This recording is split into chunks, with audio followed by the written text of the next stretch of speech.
Hi everybody, how you doing? My name is Rob Bell and I live in Grand Rapids, Michigan, the epicenter of progressive culture.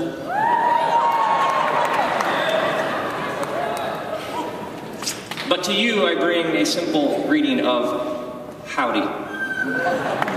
It's great to be with you. I would like to talk to you tonight about the love of God. God's love is vast and infinite and indestructible.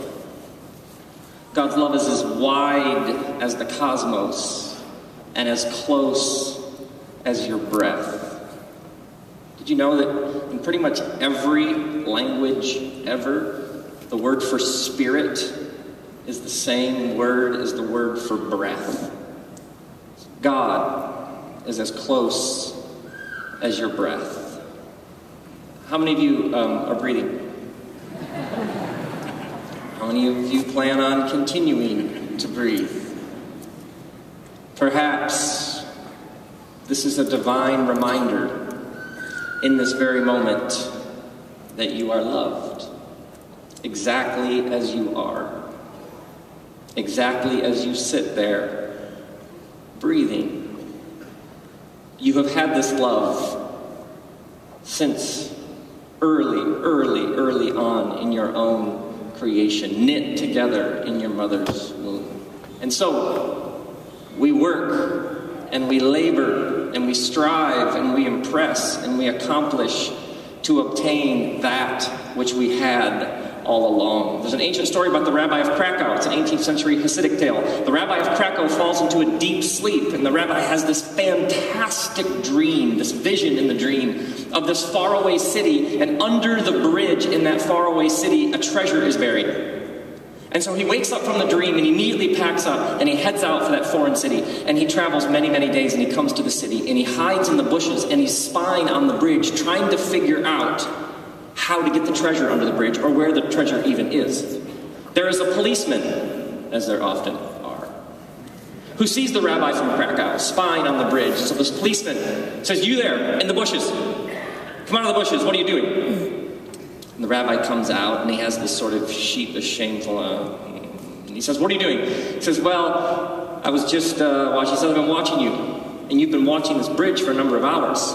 Why are you spying on this bridge? What are you looking for?" And the Rabbi says, "Well, okay, I had this dream. And in the dream I had this vision of a bridge, and under the bridge was a treasure, and so I came to see if I could figure out where the treasure is." At this point, the police officer begins to laugh hysterically. It's a deep, low, guttural laugh. He laughs and laughs, and then he says, "Ha, you believe in dreams like that? If I believed in dreams like that, I would believe that there is treasure hidden under the bed of some rabbi from Krakow." The rabbi from Krakow says, "Thank you very much, sir," and he returns home quite quickly. Some of you may get that later. It is quite clever. And so we spend our lives searching for that which we have had all along. I'm a Christian, and I believe at the heart of the Christian story is this Jesus who comes among us to give us this love, show us this love, invite us into this love so that we might share this love with a world that desperately needs it. Are you with me now? The Danish philosopher Søren Kierkegaard told a parable about a king who is surveying his kingdom, and he is traveling through the villages of his kingdom. And at one point, he's passing outside of a village, and in a field, he sees the most beautiful young woman he has ever seen in his life. And he says, "Hubba, hubba."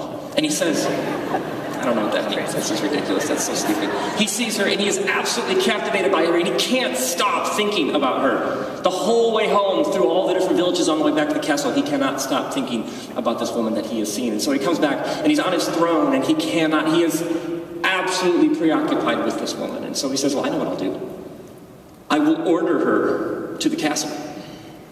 And one of his advisors says, "But king, if you order her to your castle and you make her your queen, you will never know whether you have her heart or whether she's there by imperial edict.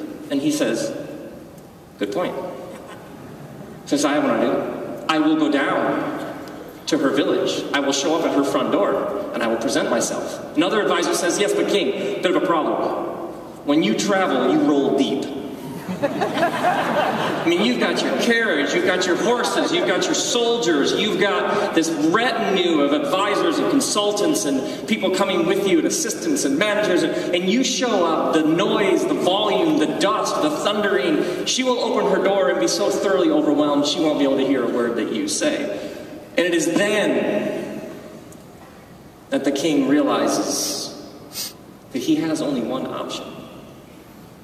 He realizes his only option is to take off his robe, to take off his crown, to take off his ring, to dress like somebody would dress in her village, and then to go down and move into her village and woo her as an equal.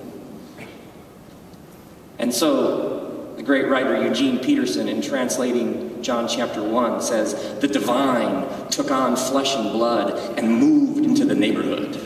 Are you with me now?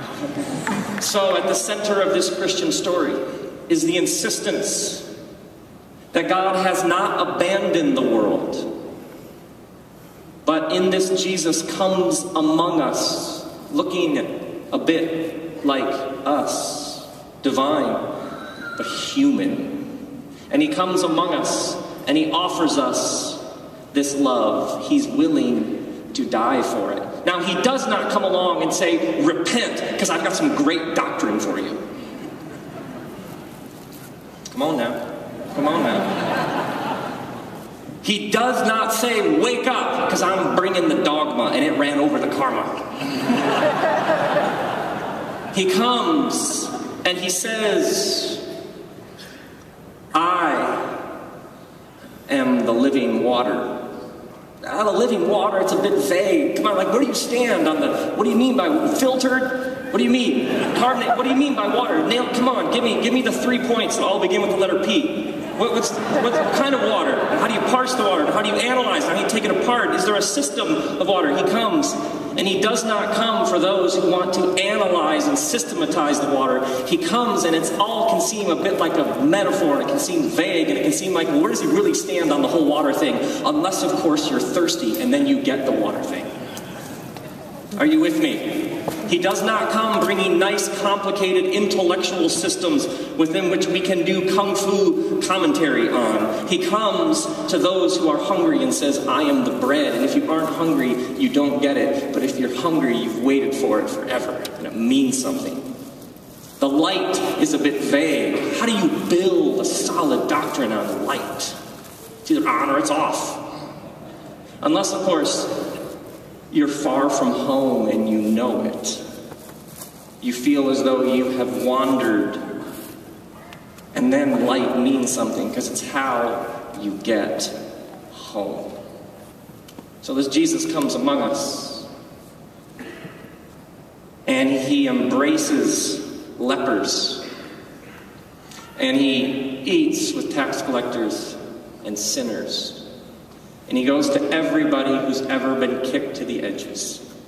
He goes to everybody who's ever had the boot of the system on their neck. He goes to everybody who's ever felt not good enough. He goes to all the outcasts. He goes to all the losers, and he embraces them, and he dines with them, and he throws a party, and he makes a place at the table for them. This makes the religious people of his day very uncomfortable. People in Jesus' day became very uncomfortable when grace and love are extended beyond the boundaries of their systems. They were very different in those days than now.